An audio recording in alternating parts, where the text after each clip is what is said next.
उन लोगों के बारे में बात कर रहे हैं जिन्होंने वर्ल्ड ऑर्डर शुरू करने की कोशिश की सैकड़ों साल पहले, और धीरे धीरे टाइम के साथ लोग जुड़ते गए, बिखरते भी गए, और आज की तारीख में ऐसा माना जाता है कि जो दुनिया के सबसे पावरफुल लोग हैं, जैसे प्रेसिडेंट्स हो गए या प्राइम मिनिस्टर्स हो गए या जो भी हो गए, जिन्हें हम समझते हैं कि भाई वो दुनिया के सबसे पावरफुल लोग हैं, वो एक्चुअली किसी ना किसी ऑर्डर से रिलेटेड है, इन वे कि वो लोग सबसे पावरफुल नहीं है, क्योंकि सबसे पावरफुल जो लोग हैं उन्हें उनको तो हम जानते ही नहीं है। मतलब ये लोग सिर्फ फेसेस हैं। एग्जैक्टली किसी रिलेटिव को, घर वाले को हार्ट अटैक आया तो सिम्टम्स आए, जैसे ये आपके जबड़े में दर्द हुआ, हाथ में दर्द हुआ, पसीना आया, घबराहट आई, कोलैप्स हो गए, तो उससे पता लगा कि कुछ प्रॉब्लम हो रही है, तो तुरंत उनको हॉस्पिटल ले जाया गया। तो एटलीस्ट एक अलार्म रहा, आपको पता लगा।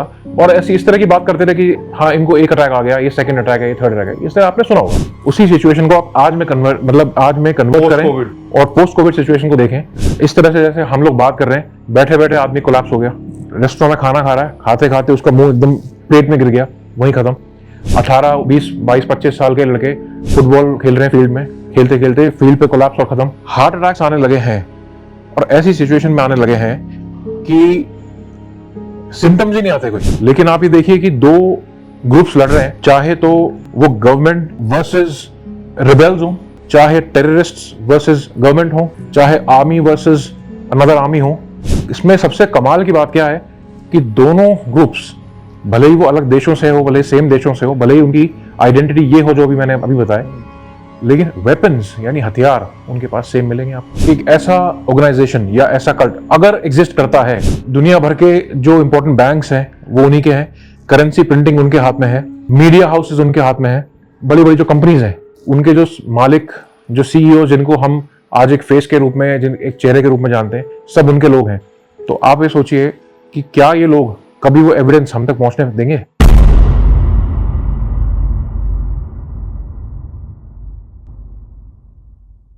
नमस्कार दोस्तों, welcome back to another podcast. तो आज का जो एक टॉपिक है, बहुत ही इंटरेस्टिंग टॉपिक पे है, जिसका नाम है इल्यूमिनाटी और उससे इंटरेस्टेड फैक्ट्स के बारे में। तो आज हमारे साथ जो गेस्ट है वो एनोनिमस रहना चाहते हैं और आइडेंटिटी अपनी रिवील नहीं करना चाहते, तो वो कुछ ऐसा साउंड करेंगे। नमस्ते एवरीवन, हेलो। तो भैया ये जो टॉपिक है इल्यूमिनाटी और उससे रिलेटेड जो कॉन्सेप्ट है, ये आया कहाँ से और क्या हिस्ट्री है, थोड़ा सा इसके बारे में ओवरव्यू दीजिए। दर्शकों की एक आसानी से समझने की सहूलियत के लिए मैं एक टर्म यूज़ करना चाहता हूँ जो आपको काफ़ी क्लियर कर देगी कि हम किस बारे में बात करने जा रहे हैं। वो है कंस्पिरेसी थ्योरीज।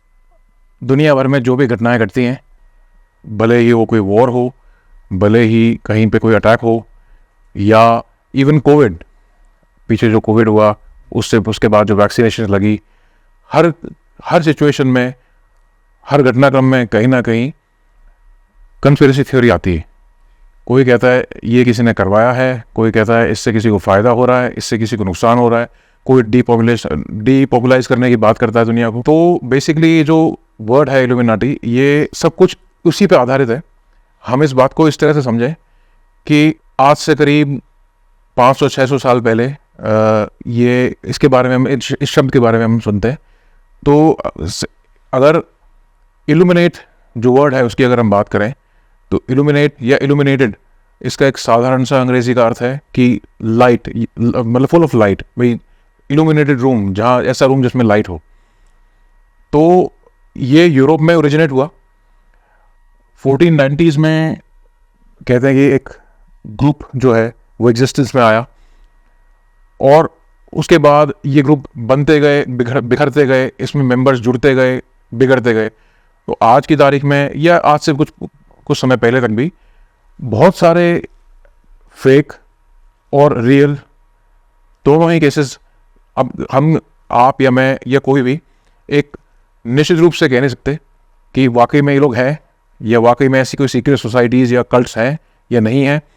क्योंकि देखिए, अगर ऐसे ये लोग हैं, अगर ये लोग एग्जिस्ट करते हैं, तो हमें एक बात समझनी होगी कि जिस पावर की हम बात कर रहे हैं, ये लोग हम तक वही बात पहुंचाएंगे जो ये चाहते हैं कि हम तक पहुंचे।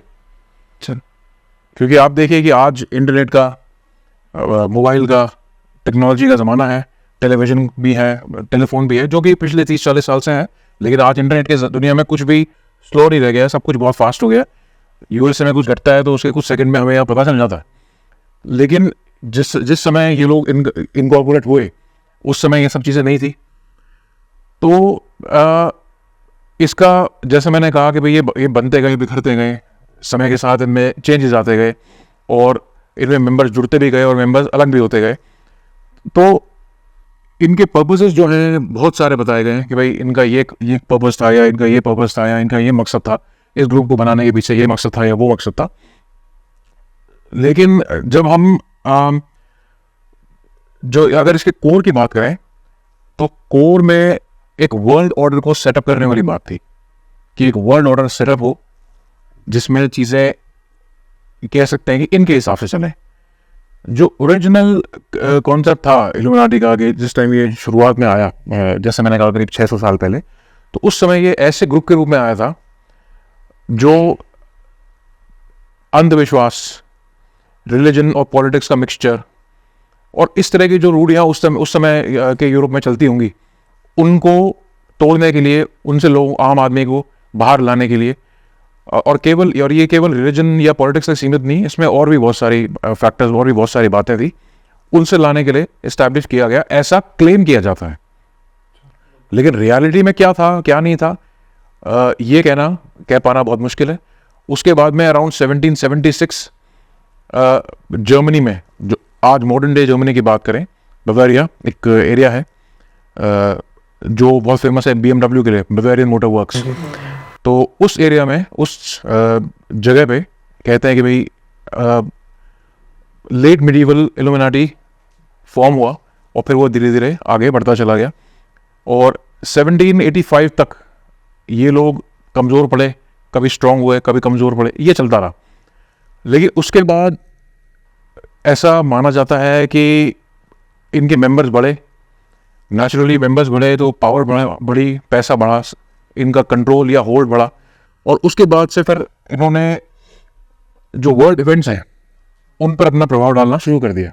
जैसे कि एक बड़ी सिंपल सी बात, उस समय की अगर हम बात करें तो जो वाटरलू की लड़ाई थी अंग्रेज़ों और नेपोलियन के बीच में, उसमें कहते हैं कि भाई इनका हाथ था, ऐसा माना जाता है। अच्छा, उस टाइम तक उस समय तो इनका जो एक रिल्म ऑफ पावर है, वो जो एक्सपेंशन हुई इनकी ताकत की, वो नेपोलियन के पीरियड के आसपास से मान सकते हैं। आज की अगर हम मतलब आज के परिप्रेक्ष्य में बात करें तो नेचुरली जैसे मैंने बताया कि इसमें मेंबर्स जुड़ते रहे हैं और बिखरते रहे हैं, और मेंबर्स का मतलब केवल वो लोग नहीं है जो इस पूरे, जैसे जो माना जाता है कि जो लोग इस पूरे एसोसिएशन को या कल्ट को रन करते हैं, इनके जो मेंबर्स हैं, इनके एजेंट्स कह लें आप, ठीक है।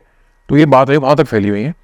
अभी शायद आप लोगों ने कुछ समय पहले पढ़ा होगा, मुझे याद आ रहा है ये 2023 में एक न्यूज़ देखी थी मैंने, और इसमें कुछ छुपा हुआ नहीं था।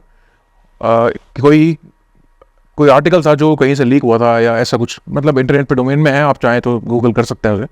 उसमें ऐसा एक क्लेम किया गया कि चाइना ने पूरी दुनिया में अपने लगभग 20 लाख एजेंट्स भेजे हुए हैं। दुनिया में 20 लाख एजेंट्स भेजने का मतलब ये हुआ कि वो जो लोग हैं वो चाइना के लिए काम करते हैं।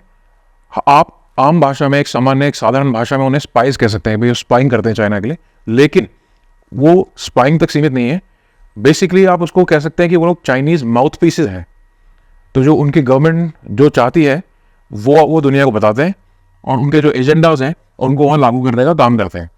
और आप देखिए ये कितना क्लेवर आइडिया है, क्योंकि जब चाइनीज़ की बात करें हम, तो या as a matter of fact किसी भी देश की बात करें, तो आप देखिए कि जैसे हम जो फिल्में देखते हैं, स्पाई जो वर्स की फिल्में, टाइगर 3, पठान, जवान वगैरह वगैरह जो भी फिल्में देखते हैं, तो इसमें हम देखते हैं कि भाई कोई स्पाई है, वो आ गया, उसने कोई मिशन को अंजाम दिया या मिशन को फेल किया, कोई चाहे गलत हाथों में वेपन्स पड़ने से रोकना हो, चाहे और कुछ इस तरह की चीज़ हो, गवर्नमेंट को टॉपल होने से रोकना हो या टॉपल करना हो।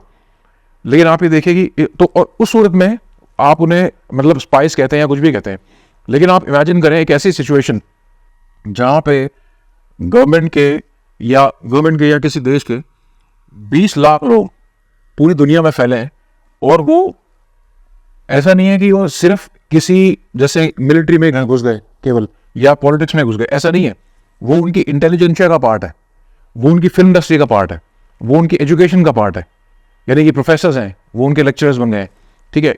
इस तरह से लगभग हर बड़ी इंडस्ट्री में, यहाँ तक कि जो उस देश की कंपनीज हैं वो उस कंपनीज के बोर्ड ऑफ डायरेक्टर्स में भी घुस गए हैं। अच्छा।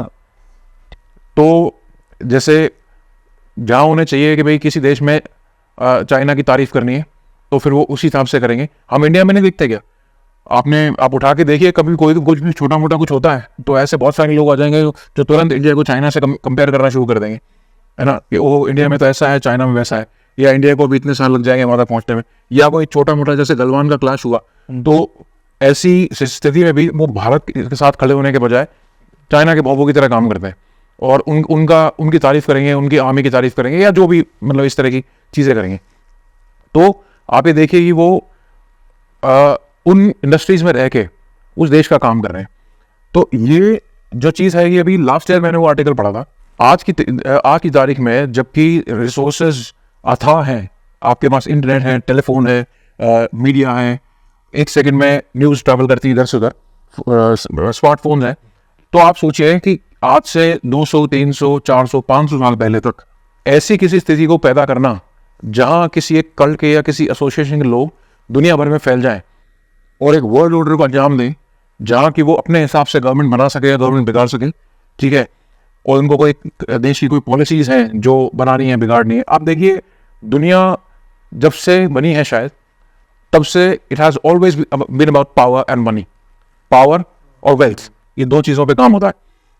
सारे गवर्नमेंट सिस्टम्स, सारे गवर्नेंस सिस्टम्स, सारी इकोनॉमीज, सारे वर्ल्ड इवेंट्स, सब इसी के ऊपर आधारित है। आप देखिए ऐसे देश हैं, अमूमन क्या होता है कि जैसे कहीं लड़ाई छिड़ गई, कहीं वॉर हो रही है, तो नेचुरली उस देश के जो रिसोर्सेज हैं वो उस लड़ाई में खर्च हो रहे हैं, क्योंकि गवर्नमेंट को गोला बारूद बनाना पड़ रहा है या खरीदना पड़ रहा है, वेपन्स खरीदने पड़ रहे हैं, अपने सोल्जर्स के लिए रसद पहुंचाने पड़ रही है, एम्यूनिशन है, राशन है, वगैरह वगैरह करना पड़ रहा है। लेकिन आप देखिए कितनी मजे की बात है कि कुछ देश ऐसे हैं जिनकी इकोनॉमीज लिटरली वॉर पर ही रिलाई करती है। जब भी वहाँ वॉर हुई है उनकी इकोनॉमी एकदम से शूटअप करती है। तो ये मतलब मेरे ख्याल से रॉकेट साइंस नहीं है, समझने की जरूरत नहीं है कि वो लोग चाह रहे हैं कि भाई ऐसा हो ताकि इकोनॉमी आगे बढ़े, या इकोनॉमी की आड़ में कुछ लोग आगे बढ़े, मतलब वो प्रोवोक कर रहे हैं उस चीज़ को, कह सकते हैं आप। एक इससे मुझे एक हॉलीवुड की एक मूवी है, मुझे नाम याद नहीं आ रहा उसका, उसके अंदर एक सीन देखा था मैंने, एक बड़ा इंटरेस्टिंग सीन। उसमें एक आर्म्स डीलर है और दूसरा एक कोई हेड ऑफ द स्टेट है जो आपस में, या उसका कोई एजेंट है, वो बात कर रहे हैं आपस में। तो इसको ऐसे समझें कि एक आर्म्स मैन्युफैक्चरर है और एक आर्म्स डीलर है जो उन आर्म्स की डीलिंग करता है, प्रमोशन करता है दूसरे देशों में। तो उसमें उसने डीलर से, मैन्युफैक्चरर से कहा, फलाना कंट्री के, जो भी किसी देश का नाम लिया, कि उस देश के प्रेसिडेंट ने या मिनिस्टर ऑफ डिफेंस जो भी है, उसने हमारे वेपन्स लेने से मना कर दिया कि हमें तो वही, हम तो शांत देश हैं, हमारे आसपास सारे मित्र देश हैं, हमें तो किसी झगड़े फसाद की जरूरत नहीं है, हमें वेपन्स की जरूरत नहीं है, हम अपने जीडीपी का खर्चा जो है जो वेपन्स पे करेंगे उसके बजाय एजुकेशन पे, हेल्थ पे और दूसरी चीज़ों पे करना चाहेंगे। तो फिर कैसे काम चलेगा, बिजनेस कैसे बढ़ेगा? तो दूसरा जो कहता है बंदा, जो मैन्युफैक्चरर, वो कहता है कोई बात नहीं, 2 एक्सप्लोजन करवा दो वहाँ, ऐसे वो हथियार खरीदना शुरू कर देंगे। तो आप सोचें कि ये देखने में भी फिल्म थी, कहने में भी, अरे फिल्मों में तो सब कुछ काल्पनिक होता है ना, लेकिन आप सोचें कि क्या ये असली जिंदगी में नहीं हो सकता? मतलब थ्रेट का डर दे करके उनके दिमाग में एग्जैक्टली उन्हें ये दिखाया कि सेफ्टी के लिए तुम्हें बाय करना ही पड़ेगा। बिल्कुल, ये नेसेसिटी बन गया। बिल्कुल। आप देखिए कि दुनिया में जो सबसे, बाकी बहुत सारी चीजें हैं, लेकिन जो 3 सबसे इंपॉर्टेंट एलिमेंट्स हैं वो है सोना यानी गोल्ड, वेपन्स यानी हथियार, या फिर ऑयल यानी तेल। और ज्यादातर जो उलटफेर, ज्यादातर जो खेल आपने दुनिया भर में देखे होंगे वो इन चीजों के ऊपर आधारित है। दुनिया में जो स्फीयर ऑफ वर्ल्ड है, बेसिकली जो स्फीयर ऑफ पावर है, वो बहुत सारे एलिमेंट्स पे डिपेंड करती है, जिसमें ऑयल, वेपन्स और गोल्ड, इन तीनों पे कंट्रोल और इन तीनों की मैनेजमेंट सबसे इंपॉर्टेंट मानी जाती है इस कल्ट के हिसाब से। बाकी दूसरे, ऐसा नहीं है कि दूसरे एलिमेंट्स नहीं है, जैसे डायमंड्स है, आप कहेंगे कि डायमंड्स तो गोल्ड से भी ज़्यादा मतलब एक्सपेंसिव है, और बहुत सारे रिसोर्सेज हैं। As a matter of fact आप देखें कि सबसे इंपॉर्टेंट जो रिसोर्सेज हैं दुनिया में, उनकी तो कोई कीमत ही नहीं है, वो तो लिटरली हमें फ्री में अवेलेबल है। सनलाइट, हवा, पानी, जिसकी हम कदर नहीं करते। लेकिन सोचिए कभी ऐसा कोई टाइम आए कि कोई ऐसा कंट हो जो इस पर अधिकार कर ले, बिकॉज ऐसे बयान आए हैं पब्लिक डोमेन में है ऐसे कुछ लोगों के बयान जिन्होंने ये कहा कि पानी का अधिकार, बेसिकली वाटर जो है यानी पानी पीने का जो वो है अधिकार है, वो अधिकार नहीं होना चाहिए। उनका कहना है कि भाई इसके ऊपर भी गवर्नमेंट का या किसी लॉबी का, अब उन्होंने ऐसा एक्सप्लिसिटली नहीं कहा है, ओपनली नहीं कहा, लेकिन उनका ये कहना है कि पानी ये अधिकार नहीं होना चाहिए। अब आप सोचिए ये ऐसी कोई चीज़ जिसके बिना आप सर्वाइव ना कर पाए, अगर वो आपका राइट ना रहे, उस पर कुछ लोगों का कंट्रोल हो जाए और पानी की राशनिंग होने लग जाए, फिर आप क्या करेंगे? ऐसी दुनिया में आप कैसे जिएंगे या कैसे मैनेज करेंगे? तो लेकिन आप ये देखिए कि दो ग्रुप्स लड़ रहे हैं, चाहे तो वो गवर्नमेंट वर्सेस रिबेल्स हो, चाहे टेररिस्ट्स वर्सेस गवर्नमेंट हो, चाहे आर्मी वर्सेस अनदर आर्मी हो। इसमें सबसे कमाल की बात क्या है कि दोनों ग्रुप्स, भले ही वो अलग देशों से हो, भले सेम देशों से हो, भले ही उनकी आइडेंटिटी ये हो जो भी मैंने अभी बताया, लेकिन वेपन्स यानी हथियार उनके पास सेम मिलेंगे आप। और बहुत से केसेस में दोनों के पास, दोनों ही, इधर भी AK-47 है, इधर भी AK-47 है। तो इससे हम क्या समझते हैं कि वेपन्स वगैरह के सप्लाई सब जगह एक ही है। उन लोगों के बारे में बात कर रहे हैं जिन्होंने वर्ल्ड ऑर्डर शुरू करने की कोशिश की सैकड़ों साल पहले। वो धीरे धीरे टाइम के साथ लोग जुड़ते गए, बिखरते भी गए, और आज की तारीख में ऐसा माना जाता है कि जो दुनिया के सबसे पावरफुल लोग हैं, जैसे प्रेसिडेंट्स हो गए या प्राइम मिनिस्टर्स हो गए या जो भी हो गए, जिन्हें हम समझते हैं कि भाई वो दुनिया के सबसे पावरफुल लोग हैं, वो एक्चुअली किसी ना किसी ऑर्डर से रिलेटेड है, इन अ वे कि वो लोग सबसे पावरफुल नहीं हैं, क्योंकि सबसे पावरफुल जो लोग हैं वो तो उनको तो हम जानते ही नहीं है। मतलब ये लोग सिर्फ फेसेस हैं एग्जैक्टली, और पपेट्स हैं। ये तो जरूर है, क्योंकि हमें दिखता है कि कहीं पर कोई एजेंडा है और कोई गवर्नमेंट हो या कोई बड़ा बिजनेस ग्रुप हो, उस एजेंडा को एग्जीक्यूट करने का काम कर रहा है किसी ना किसी रूप में। तो ये जो पूरा जो कल्ट कह सकते हैं, या एक पूरा जो सेक्ट एक तरह से बन गया है, ये रिलीजियस भी है, गैर रिलीजियस भी है। इसमें अलग अलग तरह के, अलग अलग देशों के, अलग अलग कॉन्टिनेंट्स के लोग हैं। फॉर एग्जांपल, जैसे पहले ये शुरू हुआ था एक ग्रुप से या एक कल्ट से, जिसका पर्पस जैसे मैंने बताया इनिशियली जो 1490s में जब इन्होंने स्टार्ट किया था, कि इनका कहना था कि सब हम सुपरस्टिशंस को, रिलीजियस जो रूढ़ियाँ हैं उनको, या पॉलिटिक्स और रिलीजन का जो मिक्सचर है, या ऐसा कुछ भी जो स्टेट गलत कर रही हो, उसके अगेंस्ट हम लोग हैं। लेकिन धीरे धीरे चीज़ें बदलती गई। कह सकते हैं कि भाई उनका जो स्वरूप है वो बदलता गया, क्योंकि जैसे जैसे मेंबर जुड़ेंगे, हम नेचुरल सी बात है कि 10 मेंबर्स हैं, उनमें से 6 कुछ सोचते हैं, 4 कुछ सोचते हैं, तो हर आदमी का जो मेंटल वेवलेंथ है, उसकी जो अपने पर्सनल बिलीफ्स हैं, उसकी जो पर्सनल एजुकेशन है, उसकी पर्सनल जानकारी है, वो जो आपका एसोसिएशन है वो किस तरह काम करेगा, वो सारी चीज़ें उसके ऊपर असर डालेंगी। बेसिकली बैक सीट पे बैठ के आगे ड्राइवर से वर्ल्ड चलाई जा रही है, आप ऐसा कह सकते हैं। तो एक मैंने आर्टिकल पढ़ा था जिसमें ऐसा कहा गया कि भाई प्राइम मिनिस्टर्स या प्रेसिडेंट्स वो अपनी जगह ठीक हैं, लेकिन दुनिया में करीब 66 यानी 6600 लोग हैं जो अपने हिसाब से चीज़ों को मैनेज कर रहे हैं सब कुछ। फिर अभी कुछ दिन पहले एक और आर्टिकल पढ़ा जिसमें कहा गया कि भाई ये जो नंबर है 6600 समथिंग, उसकी जगह केवल 150 आ गया हो, कि ये 150 लोग हैं जो हर चीज़ पर इम्पैक्ट डालते हैं, वर्ल्ड इवेंट्स पर इम्पैक्ट डालते हैं, और दुनिया फिर उनके हिसाब से चलती है। तो भैया बेसिकली आप जो बोल रहे हैं कॉन्स्पिरेसी थ्योरीज है और ये सारी चीज़ें जो है, इस पे कोई प्रूवन फैक्ट नहीं है, ये कोई एविडेंट नहीं है, ये जो पब्लिक रिपोर्ट या फिर कोई पब्लिक रिकॉर्ड नहीं है। बेसिकली ये सब जो ऑनलाइन प्रेजेंट चीज़ है उसी पे है, या कोई ऐसा फैक्ट या कोई ऐसा एविडेंस है जो प्रूव करता हो एग्जिस्टेंस इल्यूमिनाटी का? देखिए ये एक अच्छा सवाल है। आप सोचें कि एक ऐसा ऑर्गेनाइजेशन या ऐसा कल्ट अगर एग्जिस्ट करता है जो दुनिया भर के जो इंपॉर्टेंट बैंक्स हैं वो उन्हीं के हैं, करेंसी प्रिंटिंग उनके हाथ में है, मीडिया हाउसेस उनके हाथ में है, और जो बड़े बड़े जो कंपनीज हैं उनके जो मालिक, जो CEO, जिनको हम आज एक फेस के रूप में, एक चेहरे के रूप में जानते हैं, सब उनके लोग हैं। तो आप ये सोचिए कि क्या ये लोग कभी वो एविडेंस हम तक पहुंचने देंगे? हमें कैसे पता चलेगा कि भाई ये बात सही है या नहीं है? अब जहाँ तक एविडेंस का सवाल है, आप ये कह सकते हैं कि हाथ क्यों जला, क्योंकि आपने तवे पे हाथ रख दिया और तवा गर्म था। तो आपने क्रोनोलॉजिकल ऑर्डर बना लिया, चीज़ों का सीक्वेंस बनाया कि हाँ हाथ तवा गर्म था, उस पर हाथ रखा इसलिए हाथ जल गया। तो आपने ये इन्फर किया या डिड्यूस किया। तो अगर कुछ ऐसे घटना होती है जिससे आप डिड्यूस कर लेते हैं कि ठीक है भाई, अब जैसे कोविड के बारे में आजकल अब तो खैर क्लियरली सोशल मीडिया पे, ट्विटर पे सब जगह चल रहा है। इसमें तो स्टेट मतलब गवर्नमेंट्स, कंट्रीज की गवर्नमेंट्स भी आ गई हैं जो कह रही है कि भाई नहीं, ये वैक्सीन जो थी इनकी वजह से मायोकार्डाइटिस वगैरह जैसी बीमारियां हो रही हैं, यानी ये हार्ट में से संबंधित समस्याएं आ रही हैं। और आप देखिए कि 3 साल अगर हम रिवाइंड करें तो हम देखेंगे कि जैसे हमने सुना होगा कि कहीं जानकारी में, रिश्तेदारी में या कहीं किसी दोस्त के घर में कि भाई उसके किसी रिलेटिव को, घर वाले को हार्ट अटैक आया। तो सिम्टम्स आए जैसे ये आपके जबड़े में दर्द हुआ, हाथ में दर्द हुआ, पसीना आया, घबराहट आई, कोलैप्स हो गए। तो उससे पता लगा कि कुछ प्रॉब्लम हो रही है, तो तुरंत उनको हॉस्पिटल ले जाए गए। तो एटलीस्ट एक अलार्म रहा, आपको पता लगा। और ऐसी इस तरह की बात करते थे कि हाँ इनको एक अटैक आ गया, ये सेकंड अटैक है, ये थर्ड अटैक है, इससे आपने सुना होगा।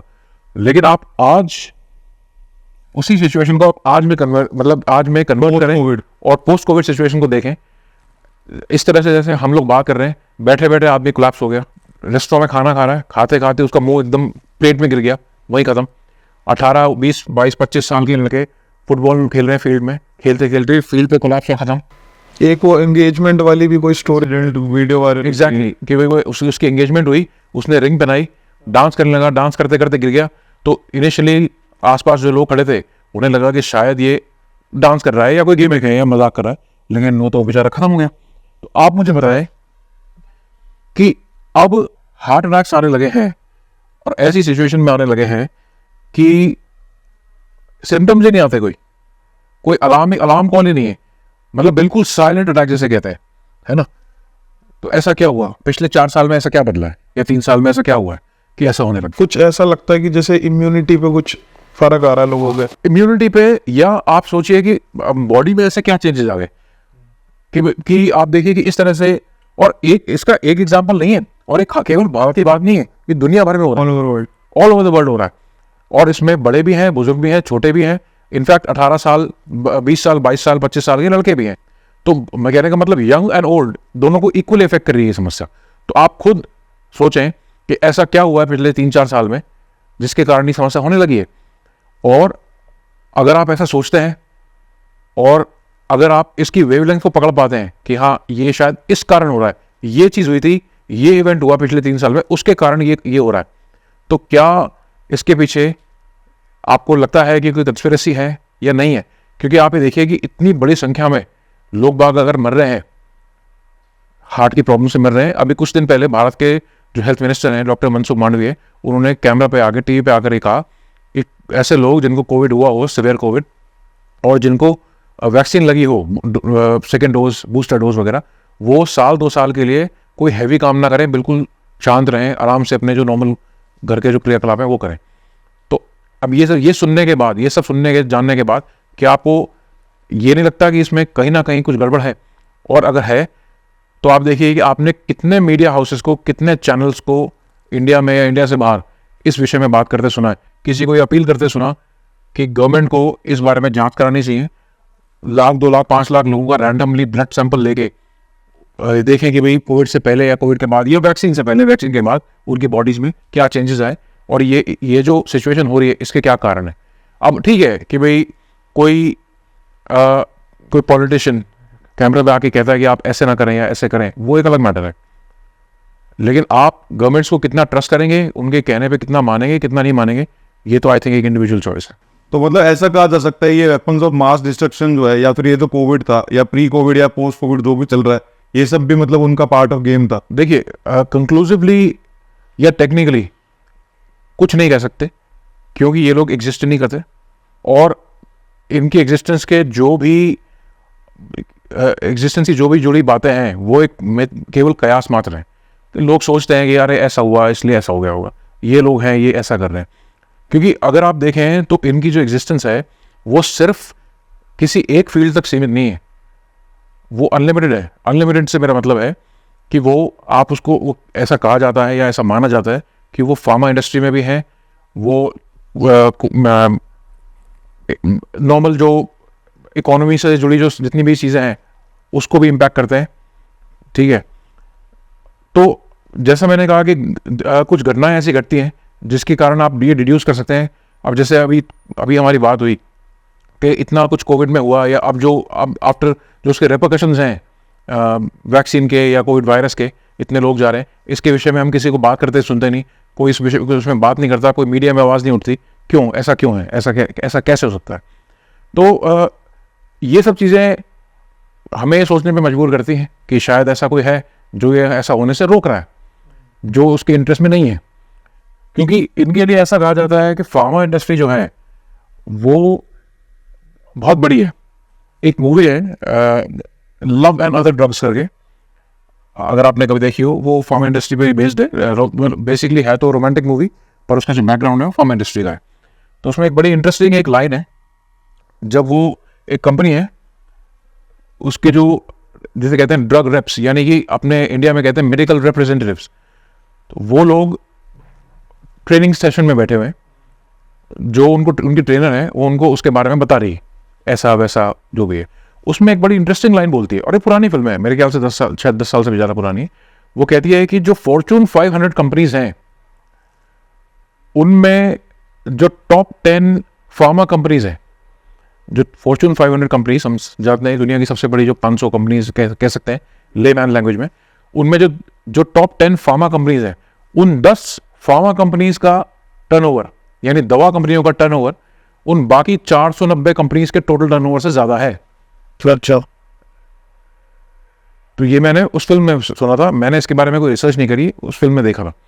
और मुझे ऐसा लगता है कि इस प्रकार के क्लेम हवा में नहीं किए जाते, अगर उस फिल्म में भी किए गए तो कुछ ना कुछ फैक्ट तो होगा ही। तो अब आप ही सोचिए कि जैसा कि इनके विषय में कहा जाता है कि जब इतनी स्ट्रॉन्ग फार्मा पोजीशन में ये लोग हैं, तो कहा जाता है कि ऐसा माना जाता है कि इनके पास कैंसर, एड्स, इस तरह की लाइलाज बीमारियों के में क्यूर्स है। लेकिन क्योंकि ये एक बहुत बड़ी इंडस्ट्री है, revenue generating, exactly pharma industry के लिए, और कुछ लोग हैं या बहुत लोग हैं जिनका इनसे फ़ायदा होता है, उन क्योर्स को ये आने नहीं देते। सोशल मीडिया पे भी आप सर्च करेंगे तो अभी एक आर्टिकल में पढ़ रहा था, उसमें लिखा था कि करीब 40+ ऐसे क्योर्स हैं कैंसर के ही, जिनको कि दबाया गया है या छुपाया गया है। तो ये कोई ऐसे कोई लीक, ये कोई बहुत गोपनीय सीक्रेट फाइल्स नहीं है, ये सब इंटरनेट पे अवेलेबल है। लेकिन जैसा मैंने कहा कि भाई आप इंटरनेट की हर चीज़ को सच नहीं मान सकते, और आप इंटरनेट की हर चीज़ को झूठ नहीं मान सकते। तो क्या मानना है क्या नहीं मानना, वो पढ़ने वाले के ऊपर है ना, और देखने वाले और देखने वाले के ऊपर है। और बात इतनी सी है कि हम कंक्लूसिवली, मैं फिर वही बात कहता हूँ, कंक्लूसिवली इनके एग्जिस्टेंस के बारे में या इनके नॉन एग्जिस्टेंस के बारे में कंक्लूसिवली कुछ भी नहीं कह सकते, क्योंकि ये तो हर जगह, इनका होल्ड तो हर जगह माना जाता है, गवर्नमेंट्स में, कोर्ट हाउसेस में, फिल्म इंडस्ट्री में, चाहे वो इंडिया की हो चाहे बाहर की हो, हॉलीवुड हो या कोई और हो, वहाँ भी माना जाता है। तो सर, जैसा कि अपन देख रहे हैं कि आजकल है ना, ये भी बहुत ज़्यादा, इसको मिथ मान लो या कैसा भी मान लो, ये चल रही है बातें कि सेलिब्रिटीज़ को भी जो फेम मिल रहा है उसमें भी इनका कहीं ना कहीं इन्वॉल्वमेंट है। जैसे कि साइंस कर रहे हैं लोग अपने रैप वीडियोस में, म्यूजिक वीडियोस में, ऐसे करके साइन आ रहा है, किसी का ऐसे टंग वाला साइन आ रहा है। तो ये सब भी हो सकता है, क्या पॉसिबिलिटी है इसकी? और सिंबल्स का कितना लेना देना है मतलब इन सब चीज़ों से? हाँ हाँ,